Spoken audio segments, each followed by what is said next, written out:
In the inbox late night, glowing screens see the light.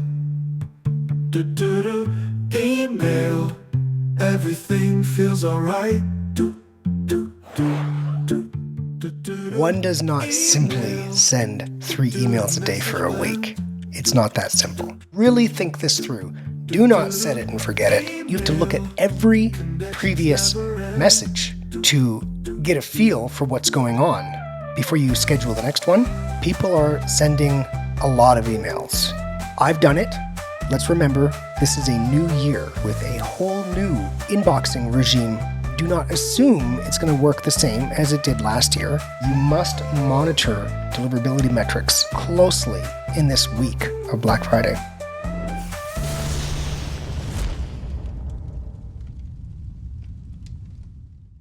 Welcome to the world's best email and retention podcast. I'm your host, Jordan Gordon.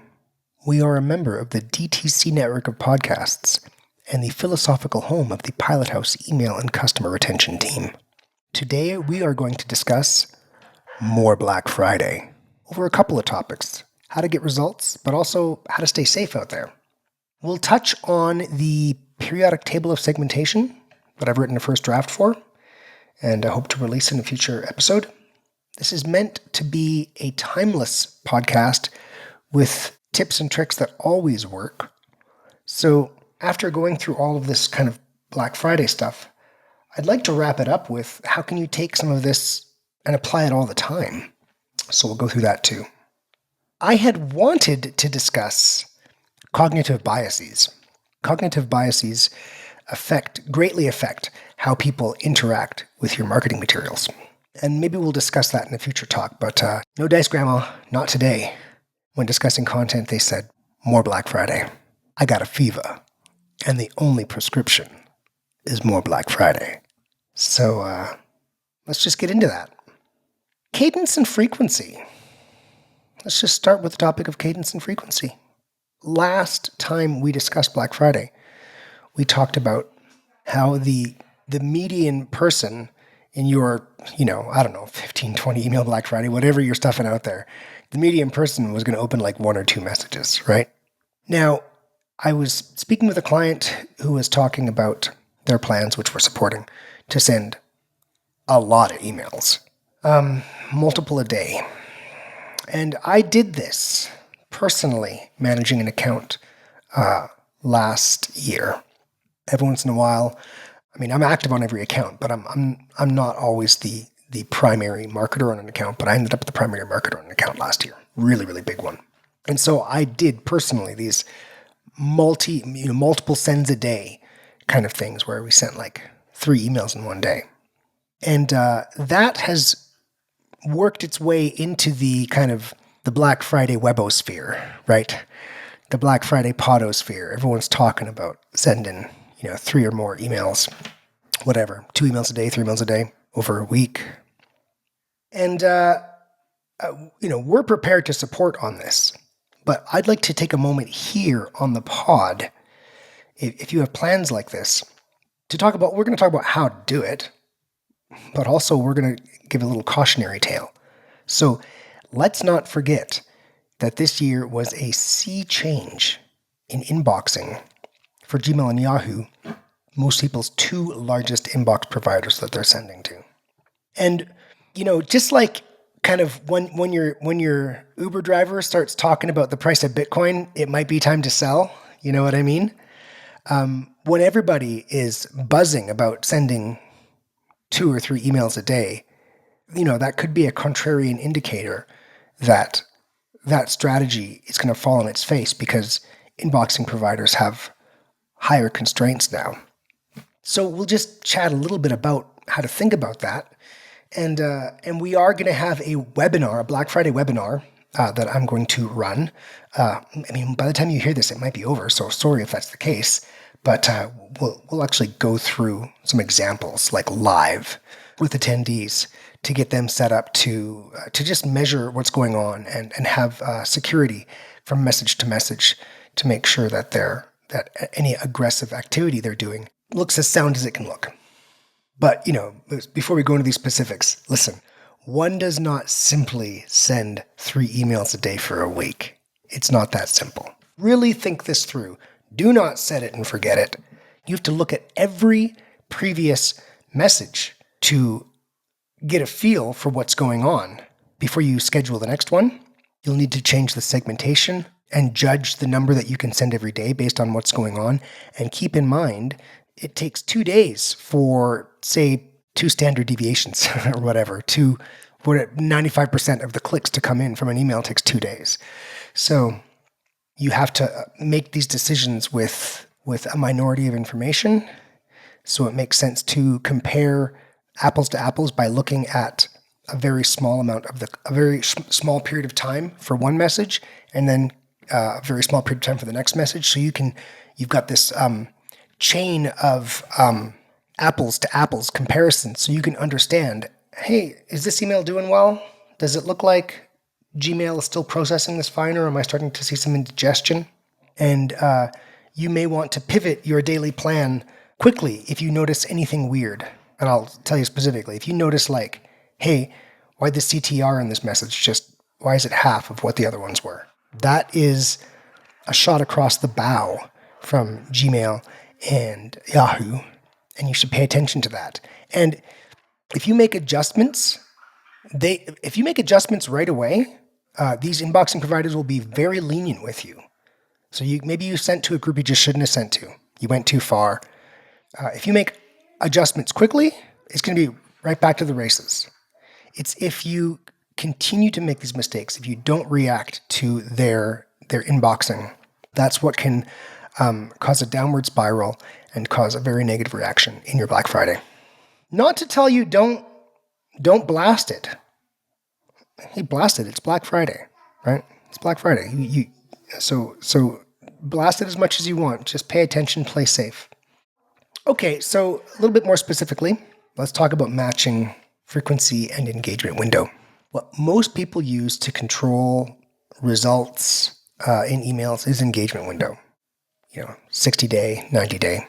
Generally speaking, the more messages you send, the smaller the window you should use. So when we're thinking about Black Friday, when you're going to start doing these like mega days where you're doing 2 messages a day or something like that, if you're doing that, use a smaller window. Definitely.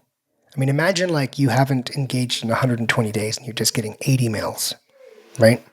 So I would tighten that up significantly, using a window as small as 30 days, first of all.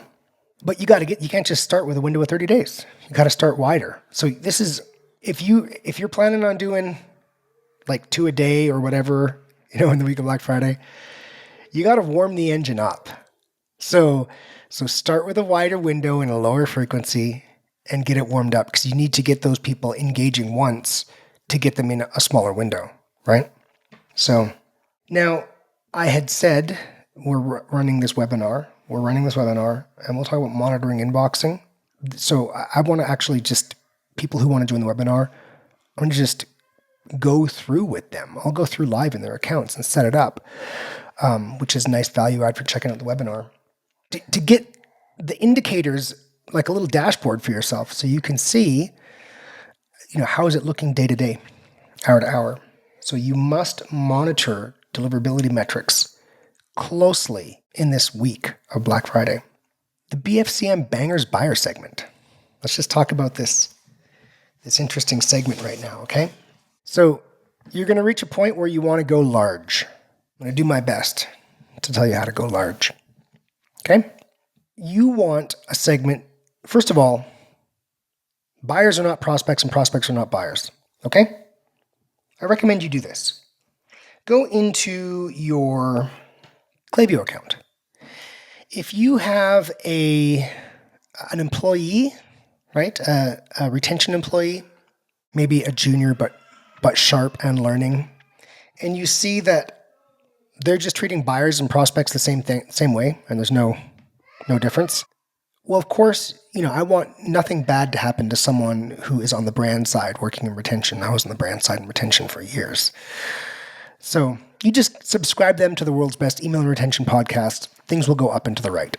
If you have an agency and you go in and you see that they're just treating buyers like prospects and prospects like buyers, then you want to come to pilothouse.co and fill out the lead form and come talk to us, because I can't imagine why someone would treat prospects like buyers and buyers like prospects. Obviously, someone who's purchased from you has a different relationship with you than someone who has not. So first of all, the BFCM banger buyers segment is for buyers. So what we're going to do, we want to capture a lot of buyers. Make it for, this is interesting, subscribers. So people who subscribe to your email, or people who have purchased in the last 365 days. I say or importantly, it's a Boolean or. So by looking for subscribers and people who have purchased in the last 365 days, you've got people with explicit permission and you've got people with implied consent, all in one there. And then your next term, people who have purchased once over all time. So you've got people who have subscribed, or you have implied consent because they purchased in the last 365, and they've purchased once over all time. I know it seems like those things are duplicative, but you need them both, because you could have someone who bought more than 365 days ago, but they've bought once ever, so they're a buyer, and you've got the permission from the subscribe. And then do your engagement at like 365 days, however you're doing your engagement. Now, here's the thing. 365 days isn't some magic number. It's just a good reach back. Again, you got to warm these things up. If you're going to do something like, if you're going to go large with a 365 day, you better start out testing it at like 120. And I'd be doing this now, right? You got to warm it up on a few cents, and then 240, and just judge how far you can really go back. Don't just from out of the blue send to 365 day engaged. But look, that's a BFCM banger segment. And the nice thing there is you've got your implied consent and your subscribers all in one. They are buyers. Buyers interact way better than prospects. It's way safer to send a long look back to buyers. And, opens and clicks and whatever you do for engagement. Now, don't include your Apple privacy stuff. Pull it out. And people may be wondering, oh, but we're sacrificing all these addresses. Yes, it's true. And there are ways to bring those back into segmentation. It is way out of scope for this podcast. I think I might put some stuff in it in the periodic table of segmentation. But here's the thing. I'm recommending you extract it. I mean, sure, there's some sacrifice, but I'm recommending you remove those because the gain is way better than the sacrifice. The ability to safely go back a year and target all these buyers is way better than including some Apple privacy where most of them aren't actually engagers, and you're just going to hit this massive list of people right in the middle of Black Friday and drive yourself right into a wall. So just remove it. Just remove all the Apple privacy stuff. Walk away from it. Walk away from it and you'll be happier. And then get creative and start testing how to bring it back in. Yeah, that's what we've done. Okay, that's some Black Friday stuff. Like, to summarize, people are sending a lot of emails. It's like official, out in the world, you should be doing 2 a day on Black Friday week, or whatever you're hearing from these other podcasts. I've done it, right? Let's remember, this is a new year with a whole new inboxing regime from Gmail and Yahoo. So if you're going to do this, do not assume it's going to work the same as it did last year. Be cautionary. Watch your results closely. Analyze the last send carefully to make sure things haven't suddenly changed direction. If you do see something that is concerning, and you know what, if you're not a power sender and you haven't been sending tons of emails, it's hard to know. That's why you want to be cautious. It's hard to know. But I've certainly seen it where I'm like, oh, hey, why is that off? Just change what you're doing right there. Don't throw the baby out with the bathwater. So watch things very closely. Make micro adjustments. Adjust your window and your frequency. As your frequency goes up, your window must go down. There's no other way around it. I talked about a way to hit your buying subscribers and implied consent all in one with a long look back window. It's a banger segment, and you want to use that when it's time to just go large, right? But don't just start with that. When it's time to just go large, that's the one you use. And do it safely, right? Make sure you get what you want from your customers, right? Your best customers before you really blow it out of the water. Oh, and it reminds me, there was one more thing I wanted to discuss. Because they said, hey, more Black Friday, right? Here's some more important research. I'm showing you guys all the cards. We're talking about everything. How to be successful in Black Friday, right? All the cards. This is killer important research to understand how Black Friday works. Your revenue per session does not increase as November progresses. Your revenue per session does not increase as November progresses. Everybody out there, think to yourself, what's that mean? I'll give you a couple seconds. It means there's no benefit to driving a click later. The earlier you drive a click, the earlier you capture the share of wallet of that Black Friday buyer. So I've looked at year over year, kind of daily year over year for clients and been like, oh, it looks like there's all this activity later on in the season. I'm just going to pull that activity way forward. Pull those visits way forward. Pull those purchases way forward. Make sure you get what you want to get out of your customers and your best addresses. And then you can drop bombs later on because you've already got your nest egg, right, secured from the season. Pull it forward, make the money early, and then you can go large, right? And what we all want come January is to be cleaning up an inboxing problem. That's what we all want, right? Because if you're not, it means you probably didn't go large enough. A small inboxing problem. You must react when you see things change. Okay, so that's all that Black Friday stuff. Now, the other thing I said I wanted to discuss with you was how does that all fit in to like long-term email strategy? Well, we talked about some structural things there, matching frequency and window. Of course, many times I've talked about buyers and prospects. Do not treat them the same. And we've discussed this so many times. Just take your engagement segment, clone it, and on one say has purchased at least once over all time, and the other say has purchased 0 times over all time. Done. You got prospects and buyers separately. Send to them, and you're going to notice, wow, the buyers are performing way better than the prospects. Oh, look, all my spams come from prospects, and all my purchases come from buyers. Whoa, maybe I should change the frequency I send to these two segments, right? Absolutely. So let's have a little talk about the business cycle. We can start talking about the stuff that gets me excited, okay? So I can spend the last little bit here getting a little bit more philosophical about email and a little bit more what email is supposed to do. First, let's talk about what's going on in the economy really quick. Let's just have a little touch base. So I was watching Forward Guidance. It is a finance and economics podcast. It's pretty good. It's run by another Canadian guy, right? Although it's certainly US focused. He had a guest on and they were talking about the business cycle. Some very interesting research. I'll just try to sum it up. You've kind of got the aggregate economy and the cyclical economy. The aggregate economy is everything all put together, and the cyclical economy is stuff that's highly influenced by things like rates, construction, manufacturing, retail. And we looked at a bunch of charts that showed kind of financial halves, like half one, half two of years, going back a couple of years. So 4 of them, 4 halves, and how growth was in different parts of the economy relative to pre-COVID growth rates. So, it's to get a little bit wonkish on you. But the interesting finding was the aggregate economy was doing like great. It's just chugging right along. Retail was all over the map. Like one half retail was way up, the next half retail was way down. It was just like super volatile retail. And that's where we are. That's where I am. And I'll tell you, my experience from the last couple of years is like, sometimes we've got this mad rush of clients and I'm just doing so many audits. And then amazingly, like a month later, it's dry, right? And it's just all over the place.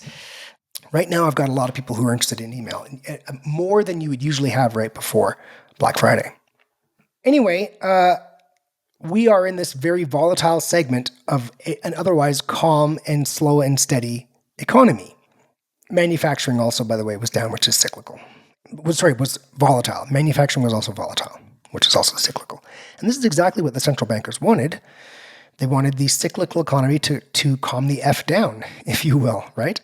Now, slowdowns in the cyclical economy do lead slowdowns in the aggregate economy because people lose their manufacturing jobs and they stop going to restaurants. We all know that. Slowdown doesn't mean recession, it just means a slowdown. And so what we see right now is central bankers are doing these jumbo rate cuts, right? Because they're trying to protect the labor market. So first of all, I'll just say that my prediction, based on everything I'm seeing, is that in retail, it's going to continue to be a bit of a dog's breakfast.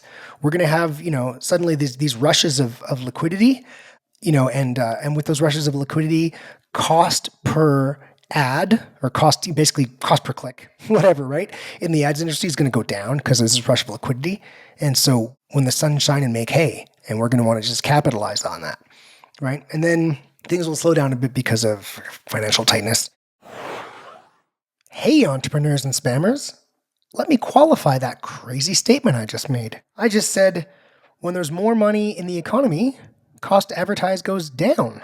Wait a second. When there's more money in the economy, the cost of everything goes up. It's inflation, right? Slow down there, cowboy. Central banks are not changing the money supply. They are changing spending behavior. They're changing the behavior of the economy. When people spend, we do it by borrowing. The borrowing creates new money that did not exist before, and it remains in the economy until it's paid off. But that never really happens because businesses can then borrow more based on the increased price level, and the debt just nominally goes up forever. It'll go up until probably the fall of civilization, I guess. But before those price levels increase, you must have purchase intent. Selling bread is easier when everyone wants to buy bread, until, of course, you run out of bread, and then you got to produce more bread, and then the cost seeps into the PPI, the producer price index, and then makes its way into the CPI that we all know and love. Active buyers require less psychological manipulation to purchase because they want to purchase. That means less impressions per click. So yeah, maybe the CPMs go up, but the CPC will go down and advertising in general will go down. You can go and just do some Googling to see how advertising costs have gone up post-COVID to understand this. The only new money comes from the government. Central banks don't create new money. Governments create new money. It comes strictly in the form of the yield on sovereign bonds. You can check out Milton Friedman, who discovered that high interest rate environments were actually high inflation environments and low interest rate environments were low inflation environments, contrary to common wisdom. And to have a really good understanding of how money strictly comes from the yield on sovereign bonds, you can check Warren Mosler's paper, Soft Money Economics. Have fun spamming. I just don't see the thing when we have these two things pulling in different directions. When we have an induced slowdown, which takes months and months to work its way through the economy, and sudden financial looseness, I guess, from central bankers, which we can see from gold making new all-time highs every day, and stocks are at all-time highs, and all this stuff. We can just see. These two things are going to pull in different directions, and we're going to continue probably to be in a situation where our industry is growing but volatile. Okay, so that's interesting, Jordan, at the World's Best Email and Retention Podcast, but this is an email and retention podcast. Why all the macro talk, right? If I wanted the macro talk, I'd go to our friends at Forward Guidance. Okay, well, let's talk about what email is, right?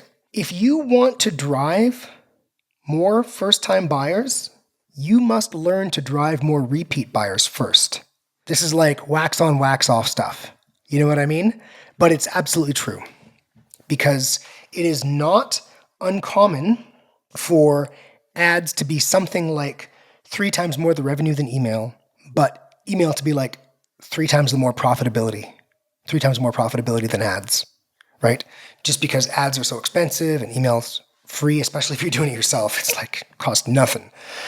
One way we can approach that is to use email to subsidize ads, obviously, right? So ads can pay for themselves at a small scope. Like they can be fully profitable at a rather small scope. You're not really reaching. You're just looking for people who are already aware. If we talk about the awareness funnel, maybe there's already some kind of intent, right? If someone searches for a keyword, that's pre-existing intent. Okay, so yeah, ads can be fully profitable further down the funnel. Want to move up the funnel, and it gets a bit more expensive. So you need something to subsidize that. And that subsidizing of it brings in new customers, right? And those new customers become repeat customers, which email converts. So of course, if you want to drive more first-time buyers, you must first learn to drive more repeat buyers, because that's where all the profitability is. Now, just a quick thought on this, as I was writing my thoughts for this pod, I see all the time that people write their emails, like their campaigns are written as if they're trying to get first-time buyers. It's really interesting, right? Because half or more, I mean, sometimes it's just half. On like single SKU companies, yeah, of course, it's going to be less than half, right? Or like small SKU count companies. But just like if you're just the average client, average person using email, buyers are more than half of the revenue that's coming into your email sender. So it's strange that all the emails seem like they're written for prospects, right? So again, this is a little more folksy, a little more philosophical, but important for you to understand. You want to drive more first-time buyers, you got to learn to drive more repeat buyers. I mean, I would recommend, this is what we do, we find ways to study cohorts. Study your cohorts. I think it was on the World's Best Email and Retention podcast, episode 2, that we went through some measurement systems to measure cohorts. So go back and check that out. And understand how you are doing at driving that second purchase. And it's almost like have a little agreement with yourself. Hey, if I get better at driving these second purchases, I'm going to reward myself by spending some more on ads, because I know that the way my P&L is working, that downstream, I'm going to receive the cash flow that I need to cover this. It's just like, if you have bought your inventory, you don't need to worry about that in your cash flow calculations, because you have the inventory and you're going to make the cash flow later, right? Okay, next thing when we think about this, okay, well, how are we going to get better at driving second purchases? I did give a little talk about proper post-purchase in a previous episode. Go check it out. That was an automated portion. In that talk, I talked about the different sources of revenue, the ranking of different sources of revenue in an email sender. Certainly campaigns was up there, but we talked about automations, because a lot of things we talk about are automations, because the audience here, a lot of the audience is strapped for time. But we just talked about the banger Black Friday buyer segment. Okay, well, what that actually is a look back segment.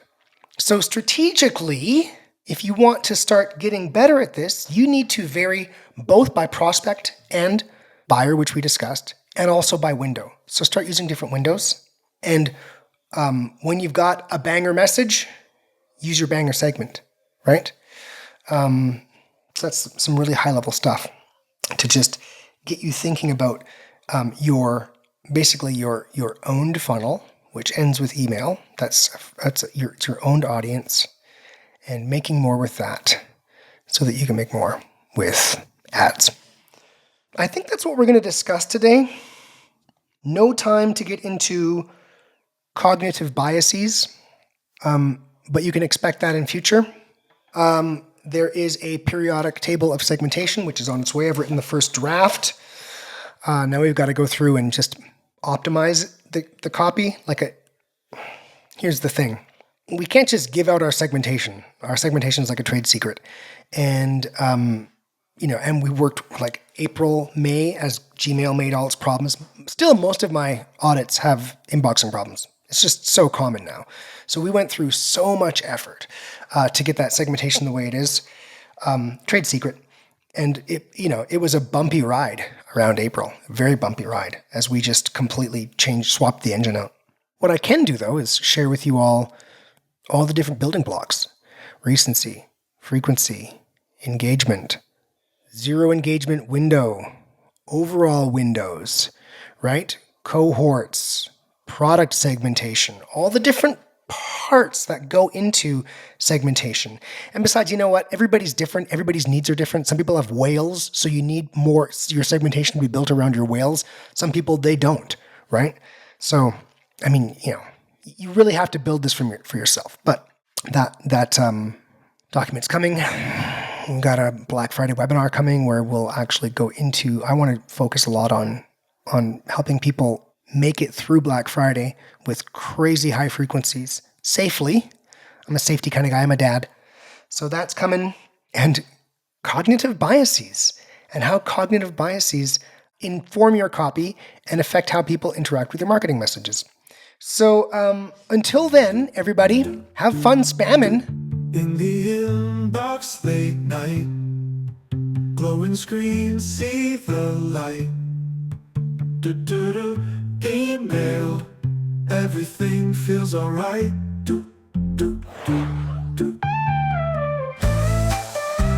Hey entrepreneurs and spammers, remember, you can't scale without email, and the cheapest customer to acquire is the customer you already have. So please subscribe to the world's best email and retention podcast and learn how to make low-cost revenue a big part of your digital ecosystem.